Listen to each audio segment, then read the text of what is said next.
Hey folks, this is Rhykker, and Microsoft got jealous of all the negative attention Sony was getting last week, and decided to throw its hat in the ring for Villain of the Week.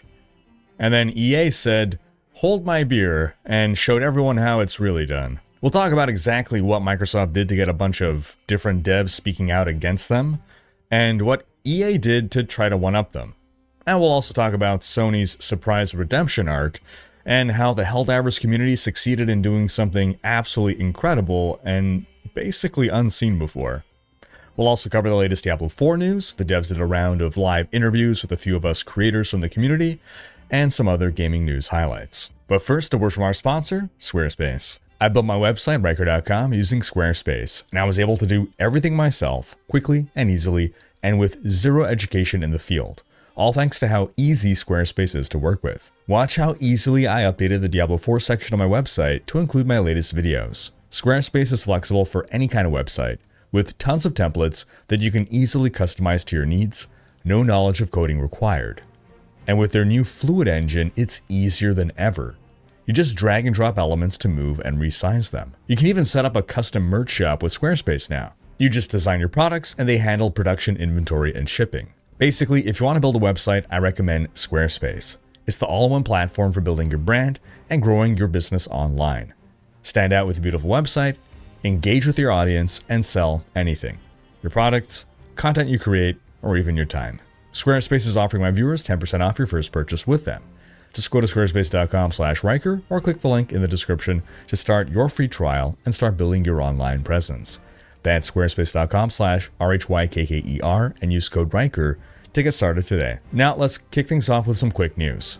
Vampire Survival Action RPG V Rising left early access this week. It has very positive reviews on Steam, with 87% of the reviews being positive.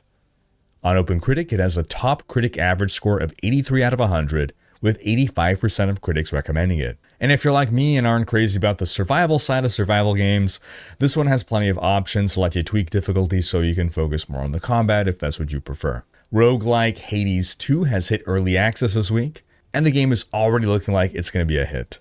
IGN has given it a 9 out of 10, and on Steam it has overwhelmingly positive reviews. 95% are positive. The Steam launch saw over 100,000 concurrent players. Without spoilers, just the early access version of Hades 2 already has more content in it than all of Hades 1. And they've apparently made some substantial gameplay changes as well from Hades 1, both in combat as well as in the managing your resources side of things. As per the dev roadmap, they're still working on an entirely new region to explore and another new weapon. And the devs expect that the game will be in early access at least until the end of the year. Alright, the big Microsoft story this week. What have they done? Why are we mad at them? Well, Microsoft shut down 4 Bethesda-owned studios this week. Just a bloodbath. And this is just a few years after they bought up Bethesda. Reports started to leak that Arcane Austin, Tango Gameworks, Roundhouse, and Alpha Dog Games... I can't lift this finger. Can you guys lift this finger? 1, 2, 3...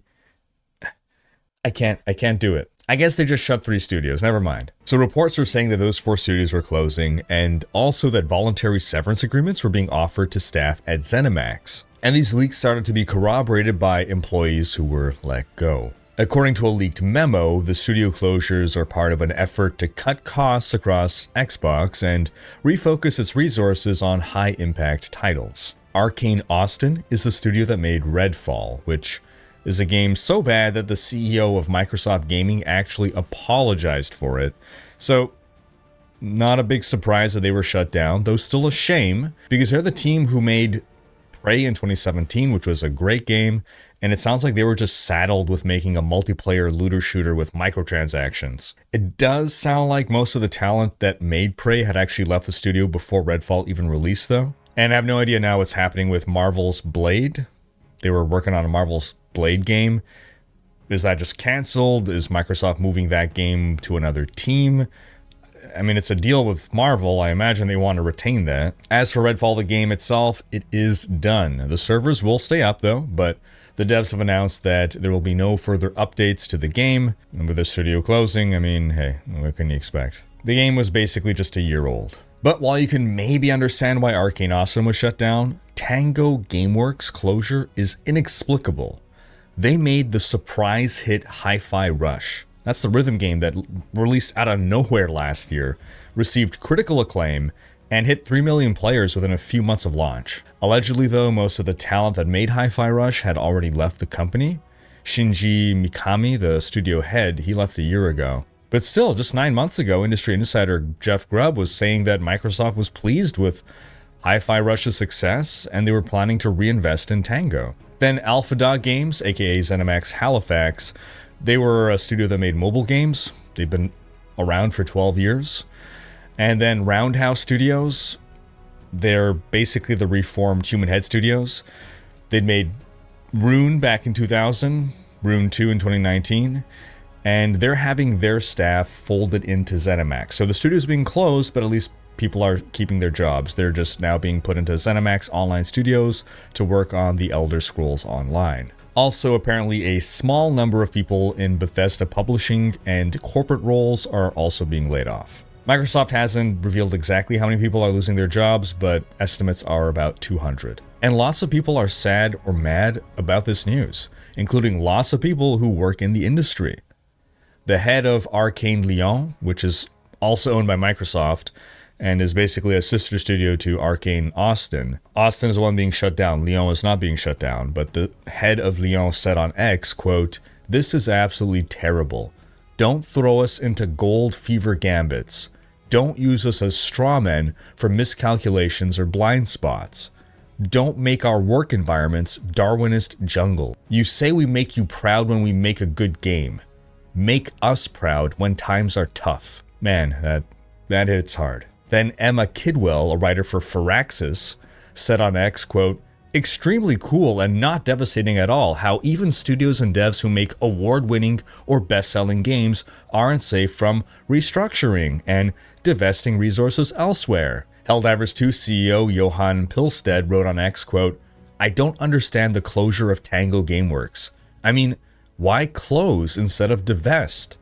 Surely the team would easily have been able to find a new home." Publishing director of Larian, creators of Baldur's Gate 3, wrote, "I cannot imagine hearing you're being let go because of prioritization of another developer is especially good for morale. Especially if you're in another regional office of a shuttered sister office. Imagine reading that and working in Obsidian or something. Wild." Now, you may wonder, why shut down these studios? Why not just sell them? Well, first off, Microsoft doesn't need the money.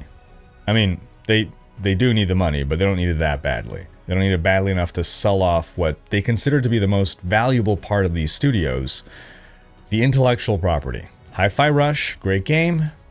Doesn't make sense not to make a sequel. Microsoft shuts down the studio, but still owns the IP, and they can let one of their other studios make Hi-Fi Rush too. That's sadly how big corporations see things. The people are replaceable. It's just the intellectual property that has value. And honestly, as consumers, we are partially to blame here. We validate that.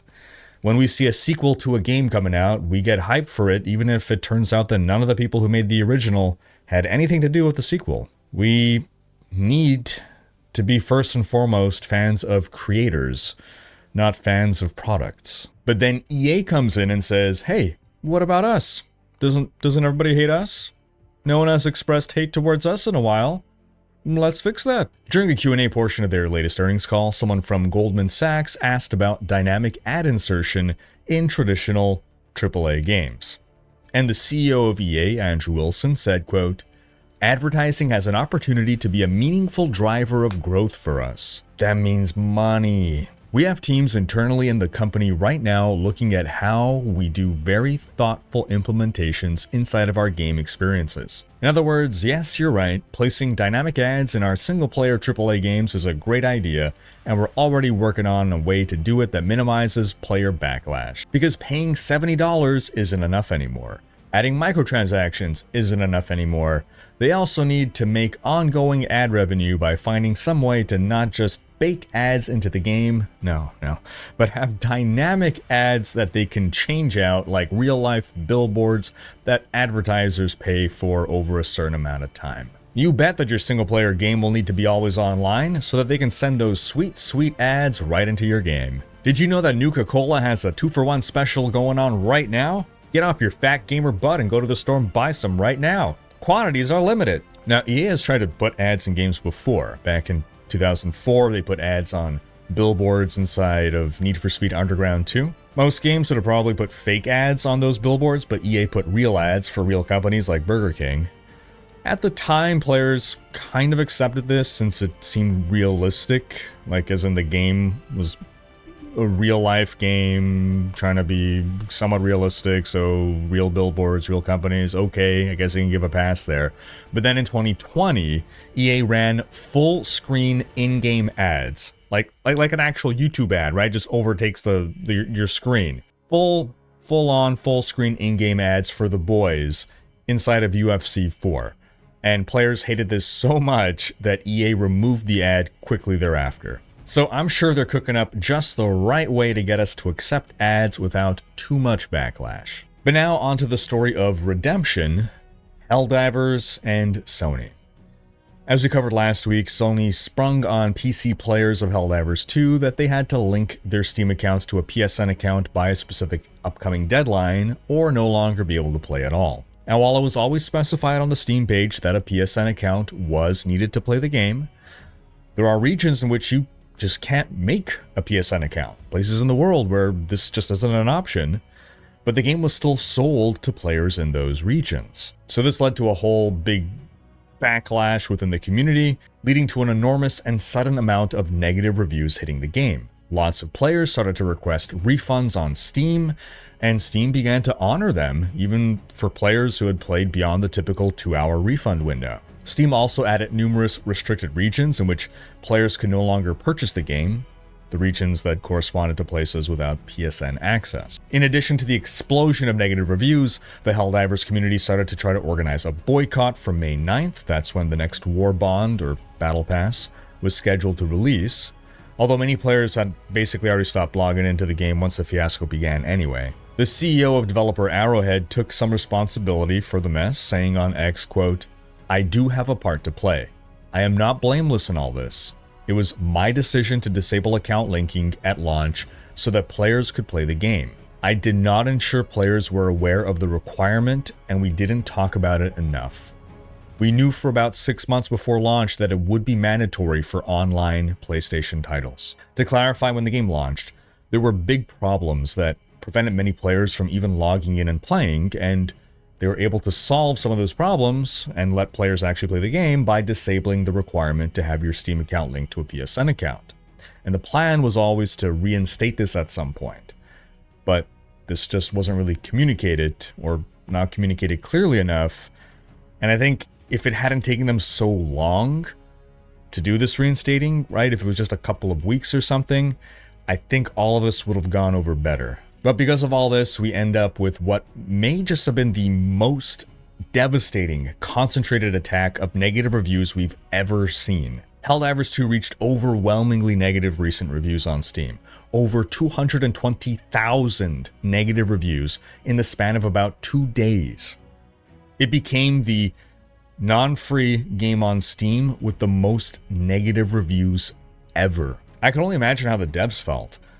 These devs who expected moderate success when releasing their game, just to see it explode into popularity, to have their game be beloved by such a huge community, to become an absolute sensation, to then have their publisher come in and erase all the goodwill they'd managed to garner with a single post, just destroy the game's reputation, cause irreparable harm to their previously impeccable review score.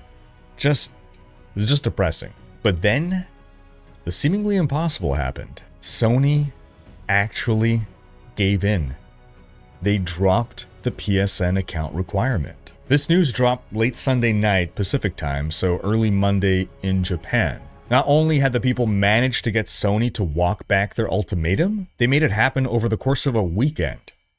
The people made so much noise that one of the biggest companies in the world yielded to them in under 24 business hours. This is the greatest example of the power that consumers actually have. And it's no surprise that it took the Helldivers community to show that power to us in full force. You got a player base who has been trained for months by the game to come together as a community and accomplish a goal in a short amount of time. I mean, this is basically Ender's Game here. We had been training on major orders in-game for weeks, and now we just completed our first real-life major order. Democracy has prevailed. There was, however, one casualty in this operation. Associate Community Manager Spitz seems to have been fired. Based on comments he made and his roles being stripped in the Discord, all indications are that he no longer works at Arrowhead and that it was not his decision. We've spoken about Spitz before. He's the hot-headed community manager who would kind of talk back to players, be sort of unprofessional. In an angry response last week on Discord, he directed players to leave negative reviews on Steam, since complaining on Discord would serve no purpose. Sony doesn't read the Discord. And yeah, I imagine Sony didn't take too kindly to the Helldivers community manager asking for review bombs. Meanwhile, the Arrowhead CEO celebrated the victory by acknowledging, not the victory of Spitz being fired, the victory of Sony yielding. He celebrated the victory by acknowledging that the Steam negative review graph would actually make for a great commemorative cape design, and he implied that his team was working on it. Now, with a major order to defend against Sony complete, a new major order has begun. Operation Cleanup. Everyone who left a negative review, specifically because of the Sony incident, should go reverse their negative review if they feel their reason for leaving the negative review is no longer valid. A lot of people will forget to do this, or they won't bother, and that's not right for the devs. I don't think the review score will truly ever recover, but it is important, again, if you feel that your reason for leaving a negative review no longer applies, that you go and reverse that score. And if you don't want to do it out of goodwill for the devs, then think of it this way. If you don't change your review, then you cannot leave another negative review if in the future something else happens. Change your review score is like, it's like reloading your rifle, so that now you are ready to take another shot when Sony does something else in the future. And as of this recording, the overall reviews for Helldivers 2 have risen back to mostly positive, with recent reviews being mixed. I mean, it's a hell of a lot better than overwhelmingly negative, but still got more work to do on Operation Cleanup. Now, all this happened just a few days before the release of a new war bond, as we said, and the CEO put out a community poll to ask if they should delay the war bond, fearing it may be in poor taste to release a paid piece of content so soon after this fiasco, but recognizing that it already promised a specific release date. Well, 74% of respondents said to release it on schedule, and so they did. Overall, though, the Polar Patriots war bond doesn't seem like a fan favorite. The booster seems nice because it prevents being slowed from attacks and acid, but the weapons themselves don't really seem that great. Reports are suggesting that the Purifier is just a dollar store Scorcher, the Tenderizer is just a worse Liberator, and with this week's patch also nerfing the Ruptor from the previous war bond, it sounds like players are getting increasingly hesitant to buy war bonds at all. Like, why spend money on weapons that'll either be worse than what we already have, or if some of them turn out to be stronger, they're just going to get nerfed. About the Ruptor specifically, it seems that the nerf to the weapon was actually unintentional as per Arrowhead. They had changed how the Eruptor worked after complaints last week emerged on Reddit about being killed by its shrapnel ricocheting after they made the ricochet changes. And again, so the devs changed how the Eruptor worked, they removed the shrapnel, they increased the base damage, but this actually resulted in roughly a 60% nerf to the weapon's power. This is what people realized when testing it. Now, overall though, the fact that we're back to complaining about nerfs and how weak weapons are is a good thing, right? Means we're back to normal after the Sony debacle. And all the complaining did lead to good news this time around. The Arrowhead CEO said on X, quote, "We've gone too far in some areas. We'll talk to the team about the approach in balance. It feels like every time someone finds something fun, the fun is removed." So, sounds like we may see a different approach to weapon balancing coming up. He also revealed that during development, they had the idea of giving different helmets different HUDs that would do different things, like a medic helmet could see health, a recon helmet could show enemy outlines, things like that. But they had to cut this feature in the interest of shipping the game. But hey, maybe in the future we'll see something like this come back, because that does sound like a cool way to make helmets matter. Outside of that, the patch this week finally fixed damage over time, so fire weapons are back on the menu, and they tried to fix the misaligned scopes, but I'm hearing reports that some are still kind of misaligned. Oh, and remember how they changed patrol spawn rates so that you'll get more spawns than previously if you have fewer than 4 people in your party? Well, some testing seems to indicate that now you always get the same amount of patrols as 4-man parties. This is based on seeing some people do some testing. I haven't verified this myself, but if this is the case, this is clearly not operating as the devs intended. Elsewhere in the news, the last Epoch devs surprise dropped a content roadmap for us to drool over this week, and the most surprising thing on it, coming with patch 1.1, in other words the upcoming patch, is an evade mechanic. That's right, we're gonna get a dedicated dodge button like some other ARPGs have begun to adopt. It'll be on the spacebar by default, and it does not use one of your 5 action bar slots. It has a 4-second cooldown, and you can store up to 2 charges on it. And it's also affected by increased cooldown recovery. There's no skill tree for evade, but it also doesn't block you from taking a separate move skill.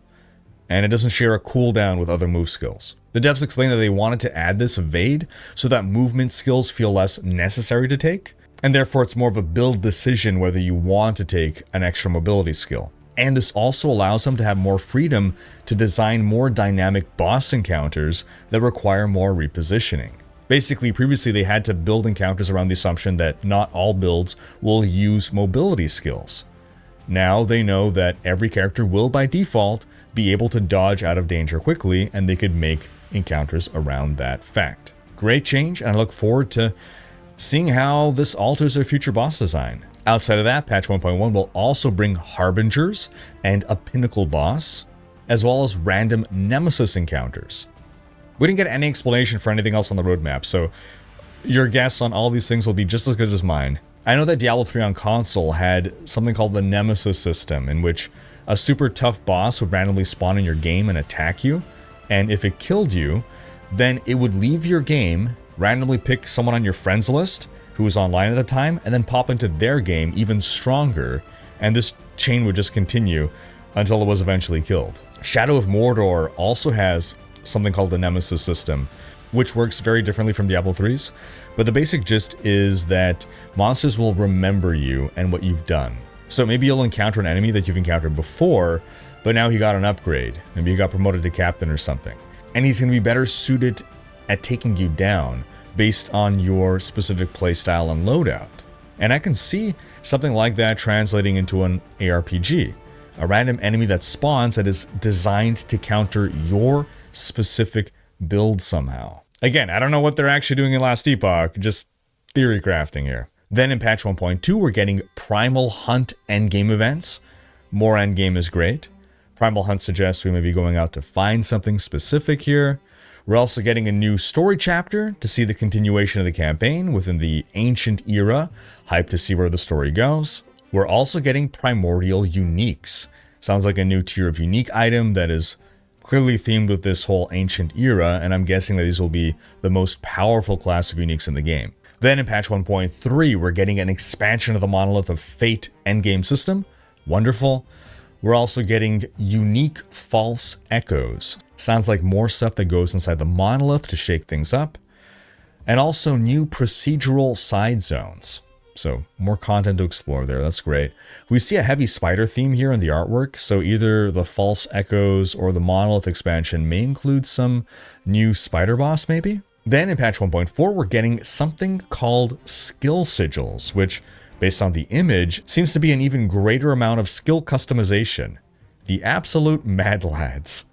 I wonder if these will somehow be itemized. Maybe we find something and we can put it into a slot in our skill. And we're also getting a transmog and a die system. Definitely not a priority there, but definitely appreciate it. And the devs also clarified that the roadmap is not exhaustive. It's just a few examples of key features they plan to introduce for each of those cycles. And they don't represent everything that's being worked on. So stay tuned for a whole lot of, but wait, there's more. And the plan is also to bring all this content to both Cycle and Legacy realms at the same time, but they're exploring the idea of releasing new pinnacle content on Legacy. We're talking like the really hard endgame bosses, and the reason is to let the new Cycle characters try to figure out how to beat these bosses before you can just take your super well-geared Legacy character and kind of instantly muscle through it. And I think that's a good idea. And they've also put it to a community poll, so if you disagree, or if you do agree, go ahead, vote in the poll, let your voice be heard. Then we also got a teaser trailer for the upcoming Cycle Harbingers of Ruin, which will drop July 9th.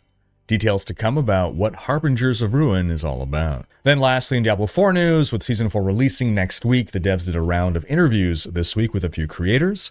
I got to interview Joe Pipora, Rax got to interview Joe and Adam Jackson, and DM and Ghazi got to interview Adam. Now, these weren't interviews in which they were going to reveal big new info about like Vessel of Hatred, the expansion, stuff like that, but we got a lot of great information about their design philosophies, about different aspects of the game, why they made certain choices, and also what they feel about certain features. So, you know, without saying like, are rune words coming, they can say, well, this is sort of what we're thinking about rune words. So, for instance, in my interview, I asked Joe about set items and rune words, and based on how he answered, it sounds like rune words might be something that are coming in the future, possibly even in the expansion, whereas sets are something that have a number of design problems to work out before they can properly fit into D4, so it sounds like a no time soon for sets. That's a highly reductionist summary of Joe's answers. You should check out the interview for yourself to get the full answers. In Rax's interview, we learned that level 150 of the pit will be the equivalent to Abattoir of Zir level 25, meaning the highest pit level, 200, will be far more difficult than Abattoir of Zir. That's good news. I don't want to see people hitting pit level 200 this season at all. I think it's going to happen. I'd rather it didn't. It took us years in D3 before someone hit the highest level of GR. When they first came out, when Greater Rifts first came out, we were doing like GR 40. That's where we were capping out. GR 150 was inconceivable. We also learned from Rax's interview that the devs aren't looking to really add more depth to the skill tree, it seems. They want to keep that approachable for new and casual players, since it seems a lot of the new player experience is just putting your points into all the basic generator attacks. And then in the DM and Ghazi interview, Adam suggested that we will probably get more Paragon boards in the future, and the devs seem to want to do more with Paragon boards in general, so this is a place where they seem more comfortable adding more depth. Adam's answer to whether they would add raids to the game suggests that it's not something they're currently working on.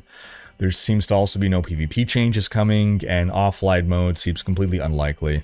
But he did hint that there may be news in the future about something like a solo self-found. But again, that's my reading of things. I encourage you folks to check out the interviews yourselves to see how you interpret things. Also, check out the video I just released on the best ARPGs of all time. Let me know if your picks are the same as mine. I think I might surprise you with one or two there. Thanks for watching. If you enjoyed this video, give it a thumbs up. Special thanks to my supporters, and subscribe to join Rhykkers Raiders for more gaming content.